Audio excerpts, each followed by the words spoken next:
Well, it looks like Necrons are going to be the other half of the starter box for 9th edition. We've got yet another leaked image of new models, so let's talk about what we can see.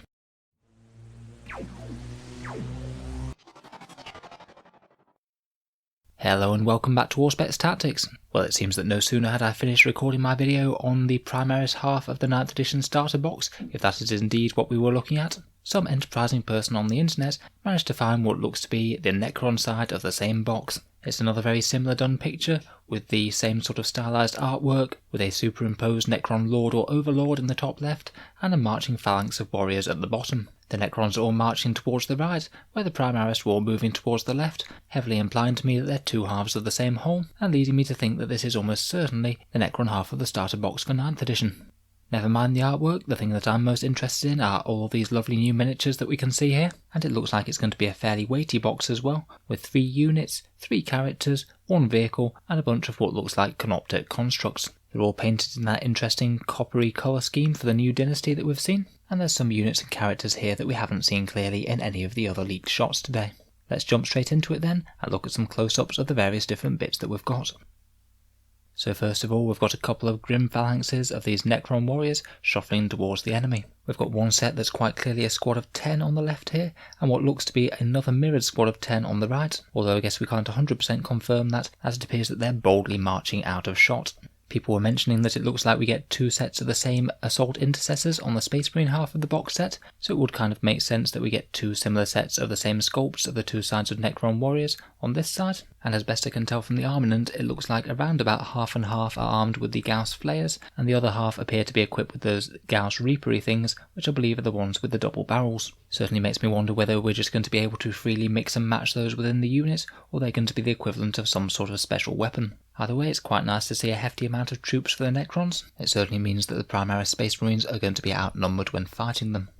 Also on the bottom left of the picture appears to be an interesting character miniature. He looks a little bit more high and mighty than the standard Necron rank and file, and as far as I can tell he looks like he's armed with a Gauss blaster like the Immortals have, though of course please correct me if I'm wrong. I'm wondering if this could be a new armament for a Necron Lord potentially. He doesn't quite look to be Overlord status in my mind, but he looks like he's very much an upgraded and superior version of the standard warriors, though significantly bigger and with better armour.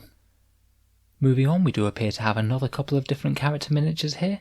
First of all, on the left, this one's incredibly blurry and not the easiest to make out, but it looks like some sort of weird elongated HQ choice. Maybe he could be a new different variant of Cryptek or something, flanked by a couple of canoptic constructs I think. Probably either little bodyguards for him, or things that help him out with his repairs or something. They really bring to mind the Space Marine Servitors, or Dark Disciples maybe for Chaos Space Marines. On the right here, almost just out of shot, I believe we appear to have a Necron Overlord, and I'd imagine that this guy is probably the leader of this box set. I think that's a Resurrection Orb in his right hand, and most likely a War Scythe in his left, although it's kind of hard to see as it sort of blurs with the edge of the image. I think that we seem to be getting some new Scarab Swarms as well, as we have a few of those around him, and it kind of makes sense that they'd update the Scarabs at the same time as the Warriors, as they are ships in the same box typically. Moving on, who's standing just behind the Overlord, and the image on the left of this picture is some sort of weird and disturbing Necron construct thing. I'm struggling to work out quite what's going on with this guy. It looks like it's got a top carapace type thing that kind of reminds me of the Wraiths or the older style destroyers, with a spine running down the middle of it. A few light emitting orbs mounted to this, a bunch of long spindly arms jutting out in front of it, and it's walking on some 4 fairly precarious looking talons. I'll be honest, as a Necron vehicle type thing goes, it doesn't really look like the most threatening thing in the world. Makes me imagine it might be some sort of supporting role, rather than something that's going to go out like Wraiths and absolutely butcher the enemy. I saw someone on one of the Facebook groups mentioning that it might be to do with repairing Necrons, which I could certainly see in the role of one of the canoptic constructs. I guess we'll have to wait and see for more pictures and more details.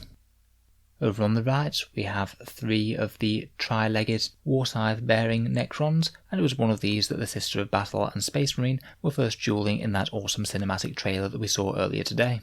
There's a few different variations on the theme here. 2 of them appear to have War Scythes, and one of them seems to have 2 smaller ones. Perhaps he might be the squad sergeant or whatever the equivalent is. Now when I first saw them, my first instinct was that these might be a reimagining of Necron Pariahs, some sort of fusion of human and Necron, as they themselves were armed with War Scythes in ages past. However, I have seen other people thinking that they might be reimaginings of destroyers. They certainly look crazy and bloodthirsty enough, though I do find it pretty funny that they might deviate quite so much from their standard armament of Gauss cannons. This would be a very much different imagination of the standard destroyer. If their aim was to rid themselves of all Necrons with those green plastic rods though, then it would make sense to update the Warriors, Destroyers and Monolith all in one go. It looks like the Warriors and the Monolith have already been updated, so who knows, we might be looking at our new Destroyers. Finally, from models in this picture, we have a pretty enormous and beefed up version of the standard three-legged guys, and we also have a better shot of this guy from the Warhammer40,000.com page. This guy appears to have a war scythe, what looks like a Gauss weapon of some description, and a horrible big long claw in the other hand, and he looks very much the image of a Necron close combat character. Whether those other critters are pariahs or destroyers, or maybe something else, he looks like he's going to be an HQ choice or an elite's choice for them, a character version to lead them into battle. If they are destroyers, then he could be a reimagined version of the Necron Destroyer Lord. Whatever exactly he is, he seems to have some sort of little support construct of his own on the bottom right of the image. I'm really not sure what this one is, to be honest. Looks like some sort of version of a Necron Serpent or Cobra, or perhaps something floating along a bit Spore Mine-esque. I guess it might be with the three-legged squad rather than him himself, it is kind of between them. But I'd imagine it's some sort of support drone for either the big guy or the squad of three-legged guys. So if we look at the two kits side by side now, to me they seem pretty balanced and fairly even in terms of the amount of cool new miniatures given. For me, in terms of miniature content, it seems like they might even be slightly more generous than the Dark Imperium set. On the right, we've got 10 Assault Intercessors, 3 Veterans, 3 Gravis and 3 Bikes, led by 5 characters, for a total of 24 models, and Necrons are bringing 20 Warriors, 3 of the War Scythe 3-legged dudes, the big spindly vehicle, and what appears to be 4 different characters and their supported drones. Presuming those warrior squads are complete, then the Necrons have a pretty generous 33 miniatures, so they will be outnumbering the Primaris, but to me it looks like quite an even fight. I personally really hope that we do get both sides of this squad all in the same box, rather than having them do anything particularly strange and maybe divide them between 2 starter boxes or something. I'd be very happy to see this sort of box set welcome in 9th edition, and I'd certainly be picking one up for the Primaris Marines, and hopefully resisting the urge to add Necrons to my collection. It is always a little bit hard when you have some new and shiny miniatures in hand. So let me know what you think of the box then. I do strongly suspect that this is what it is now that we're seeing 2 pretty equal forces. The Games Workshop have clearly made up to be antagonists, and they made a lot of effort putting some dramatic artwork around them. It looks like the Necrons are receiving a very generous release indeed, with all the miniatures that we have here, all alongside the Silent King Winged Catan. And the new Monolith, this really is roughly doubling the size of the Necron range right now. I'm really looking forward to how this all unfolds, both in the Psychic Awakening Pariah and in 9th edition after. If you've enjoyed the video, then feel free to subscribe to Auspex Tactics. We will be covering the developments of 9th edition as it comes out, so subscribe or check back later if you'd like to see more. And if you've been enjoying the channel recently, I'd just like to mention one way that you can support it. I do have an Element Games affiliate link down in the description below. That works with 10% discount or more if you're in the UK, and I also have an Amazon one if you're in the USA or Canada.